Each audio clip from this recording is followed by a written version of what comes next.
নমস্কার, আমি আচার্য পলাশ মায়ানতন্ত্রের জগতে সবাইকে স্বাগত জানাই। আজ আমি গ্লোব টিভির পর্দায় অনেকদিন বাদে আপনাদের কাছে লাইভ অনুষ্ঠান নিয়ে এলাম। যারা সরাসরি ফোন করতে চাইছেন তারা গ্লোব টিভির পর্দায় ফোন করুন। দেখুন, সরাসরি ফোনে আমার সঙ্গে কথা বলার জন্য একটি নাম্বার যাচ্ছে। আজকে ভারতবর্ষের যে সাধকদের নিয়ে অনুষ্ঠান আমি গ্লোব টিভির পর্দায় করে চলেছি এত বছর ধরে, আজকে যে সাধকের অনুষ্ঠান আমি শুরু করব তার নাম হচ্ছে পরমপিতা বাবা লোকনাথ ব্রহ্মচারী। বাবা লোকনাথ ব্রহ্মচারীর তার জীবন কাহিনী এবং জন্ম রহস্য, তার পরিবার বর্গের সমস্ত কথাই আপনাদের কাছে আজকে আমি তুলে ধরব। মন দিয়ে অনুষ্ঠানটি শুনুন এবং যে রকম পর্বে চলবে সেই রকম অনুযায়ী আমি ফোন অ্যাটেন্ড করব। যাদের যা কিছু সমস্যা আছে সরাসরি আমার সাথে ফোনে কথা বলতে পারেন। আসছি, আমি লোকনাথ ব্রহ্মচারী অনুষ্ঠান শুরু করছি আজকে আপনাদের কাছে। আনুমানিক 1138 সালের কথা। 24 পরগনার বারাসাত মহাকুমার অন্তর্গত চাকলা গ্রামে রামকানাই ঘোষাল ও কমলা দেবীর চতুর্থ গর্ভের সন্তানই হলেন মহাপুরুষ লোকনাথ ব্রহ্মচারী, অর্থাৎ 1138 বঙ্গাব্দে সেই সালের কথা। সেই সময় চাকলা গ্রামে কমলা দেবী এবং রামকানাই ঘোষালের চতুর্থ গর্ভে জন্মগ্রহণ করেন লোকনাথ ব্রহ্মচারী। রামকানাইয়ের বড় ইচ্ছা তাদের একটি সন্তান সন্ন্যাশ্রমে থেকে ব্রহ্মজ্ঞান লাভ করে কুল বংশকে পবিত্র করুক। এই কুল বংশ পবিত্র করা, কুল বংশের সাধনা না হলে বংশের মুক্তি লাভ হয় না। বংশের মুক্তি লাভ পেতে গেলে কুল বংশের সাধনা করতে হয়, তবেই গিয়ে বংশের মুক্তি লাভ ঘটে এবং সেই বংশে কন্যা সন্তানই বা সন্তান না হয় শেষের দিকে, বা কন্যা সন্তান জন্মগ্রহণ করেন। এই কুল বংশের সাধনা ছাড়া কিন্তু বংশের মুক্তি লাভ ঘটে না এবং পূর্বপুরুষদেরও মুক্তি লাভ ঘটে না, তাদের আত্মাদেরও মুক্তি ঘটে না। এই কুল বংশের সাধনা এক কঠোর পরিশ্রমের ফসল। মনে করতে হবে, ঈশ্বর আপনাদের জন্য সমস্ত কিছু উজাড় করে দেন, প্রথম আটকে রাখেন আপনার কুল বংশের পূর্বপুরুষের অতৃপ্ত আত্মারা আর গ্রহরা। তাহলে ঈশ্বরের পাওনা থেকে আপনাদেরকে তারাই বঞ্চিত করেন। আর এই কাজই তন্ত্রবিদ্যা দ্বারা এই বংশের সাধনা করে তাদেরকে তৃপ্ত করতে হয় এবং তন্ত্রক্রিয়া যোগ্য দ্বারা এই কার্য সম্পন্ন করে গ্রহদের তুষ্ট করে বংশের পূর্বপুরুষদের তুষ্ট করে তবেই ঈশ্বরের পাওনা, যে আপনার জন্য ঈশ্বর যে স্বর্ণ বস্তা রেখেছে আপনাদের জন্য, অর্থাৎ সোনার বস্তা ঈশ্বর যে রেখে দেন, সেটাকে প্রাপ্তি করার সুযোগ। অর্থাৎ ভগবান কি করেন, মানুষকে ফুটপাত থেকে রাজা বানিয়ে দেন, আবার রাজা থেকে ফুটপাতে নামিয়ে দেন। তো এই রামকানাই ঘোষাল বাবু তিনি চেয়েছিলেন তার একটি সন্তান সন্ন্যাশ্রমে থেকে কুল বংশকে পবিত্র করুক। কিন্তু পত্নী কমলা দেবীর নিরন্তর বাধা দেওয়ার কারণে সেই কার্য সম্পন্ন হয়নি এবং ঘোষাল বাবুরও মনস্কামনা পূরণ হয়নি।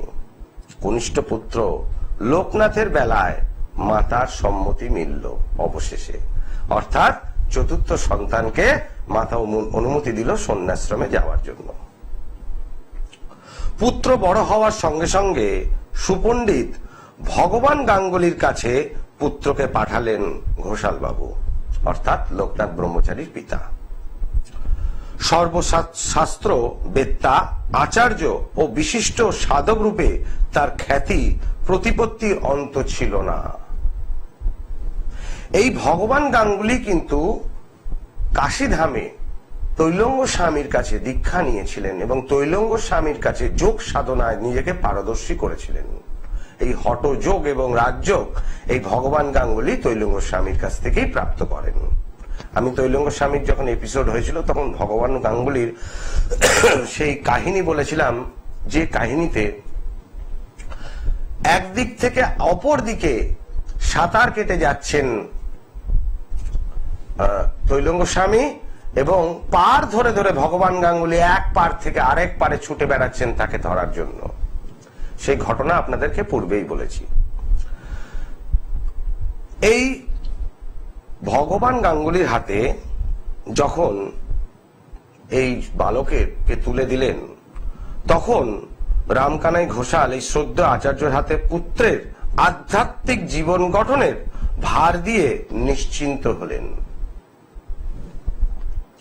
ভগবান গাঙ্গুলি হঠাৎ স্থির করলেন লোকনাথের উপবীত অর্থাৎ উপনয়ন বা পৈতে যেটা হোক, ভগবান গাঙ্গুলি হঠাৎ স্থির করলেন লোকনাথের উপবীত গ্রহণের সময় দণ্ডী ব্রহ্মচারী বালককে সঙ্গে নিয়ে তিনি চিরতরে গ্রহণ করবেন প্রবোজ্য, অর্থাৎ তিনি সংসার ধর্ম ত্যাগ করে লোকনাথের কে নিয়ে পরিভ্রমণে বেরোবেন বিভিন্ন পীঠস্থানে। চারিদিকে তখন এই প্রসঙ্গ নিয়ে মহা তোলপাড় চলছে, অর্থাৎ ওই গ্রামে প্রচুর এই নিয়ে কথাবার্তা চলছে। এই সময় লোকনাথের বাল্য সখা বেণীমাধব বন্দ্যোপাধ্যায়ও বলে বসে সে লোকনাথের সঙ্গে যাবে পরিভ্রমণে, অর্থাৎ গৃহত্যাগ করে তাদেরকে সন্ন্যাস ধর্মের প্রথম পদক্ষেপের দিকে এগোতে হবে দীক্ষা নেবার পর। আচার্য ভগবান গাঙ্গুলি উভয় বালককেই গুরুরূপে তাদের সংস্কার ও দীক্ষা কার্য সম্পন্ন করলেন, অর্থাৎ ভগবান গাঙ্গুলি তাদেরকে গুরুরূপ মানে তাদের নিজেকে গুরুরূপে মেনে নিলেন, তাদেরকে শিষ্যত্ব দান করলেন এবং দীক্ষা প্রদান করলেন। ভগবান গাঙ্গুলির তখন বয়স 60 বছর। যখন লোকনাথ বাবা এবং বেণীমাধবকে দীক্ষা দেন তখন তার বয়স ছিল 60 বছর এবং দুই শিষ্যর বয়স প্রায় 10 বছর। এই দুই শিষ্যকে নিয়ে গাঙ্গুলি মহাশয় গৃহত্যাগ করলেন। এরপর কোথায় গেলেন গাঙ্গুলি মহাশয় এই শিষ্যদের নিয়ে? আসছি আগে কলার বন্ধুকে দেখে। জয় মা তারা। বলুন। নমস্কার, কে বলছেন, কোথা থেকে বলছেন? আমি ব্যান্ডেল থেকে বলছি, ছেলের সম্বন্ধে জানতে চাই। ছেলের নাম কি মা? শায়ক নিয়োগী। আচ্ছা, শায়কের জন্ম তারিখ বলুন। 24/12/2000। টাইমটা?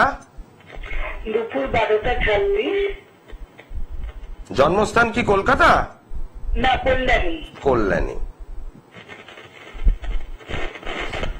রবিবার জন্মবার? রবিবার। রবিবার জন্মবার। প্রশ্ন করুন, কি প্রশ্ন? চাকরির বিষয়ে। চাকরি চাইছেন মানে ছেলে এখন করছেটা কি? ছেলে এমটেক কমপ্লিট করেছে কিন্তু চাকরি নেই। হ্যাঁ।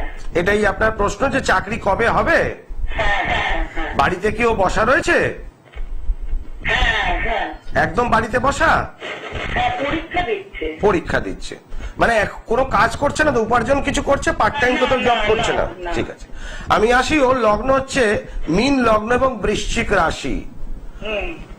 ওর বর্তমান যে দশা যাচ্ছে শুক্রের মহাদশা, রাহুর অন্তর্দশা দিয়ে ও যাচ্ছে, অতিবাহিত করছে জীবনটাকে। তৃতীয় ভাবে বৃহস্পতি এবং শনি অবস্থান করছে বক্রী অবস্থায়।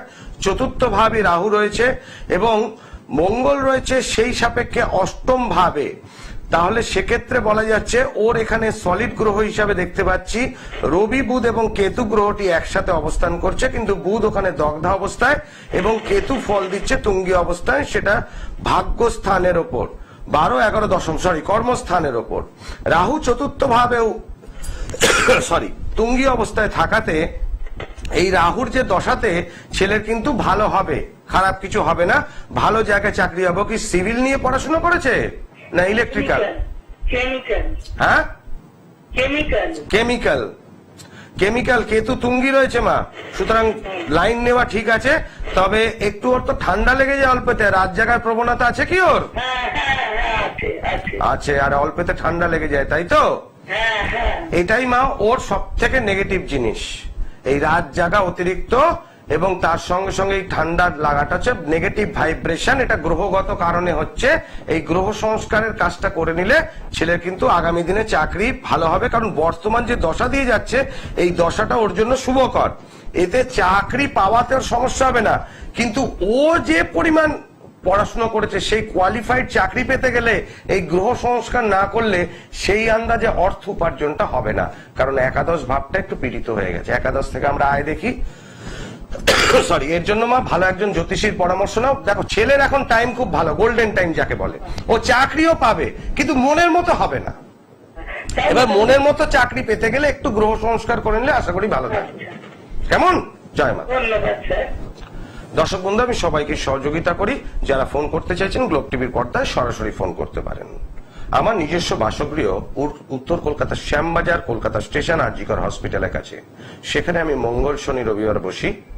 আর প্রতি বুধবার পাবেন আমাকে ব্যারাকপুরে, আর প্রতি শুক্রবার পাবেন হাওড়া ময়দানে। অমাবস্যায় পাবেন তারাপীঠে, এবং অমাবস্যার আগের দিন তারাপীঠ যাওয়ার পথে আমি বর্ধমান চেম্বার করেই যাই। এই একাধিক চেম্বার আমার নেই, এই কটা চেম্বারেই আমি মাত্র বসি। দুটি বুকিং নাম্বার 9836396305 এবং 9836955394। জয় মা তারা, কে বলছেন? নমস্কার স্যার, আমি নৈহাটি থেকে অমুক বলতে বলছি। জয় মা তারা, বলুন। জয় মা তারা। স্যার, আমার ডেট অফ বার্থ 12 সেপ্টেম্বর। দর্শক বন্ধু, যারা আমাকে ফোন করছেন তারা মা তারার নাম দিয়ে শুরু করবেন। আমি আপনাদেরকে ফ্রি কনসালটেন্সি দিচ্ছি, এর জন্য কোনো চার্জেস নিচ্ছি না। সুতরাং টিভির অনুষ্ঠানে অবশ্যই সঠিক বলবো, কিন্তু মা তারার স্মরণে আসতে হবে, আমার স্মরণে আসার দরকার নেই। তারা মায়ের স্মরণে যদি আসেন তবেই আপনাদের আমি প্রশ্নের উত্তর দেব, নচেত নয়, সে যে ধর্মেরই ব্যক্তি হন না কেন।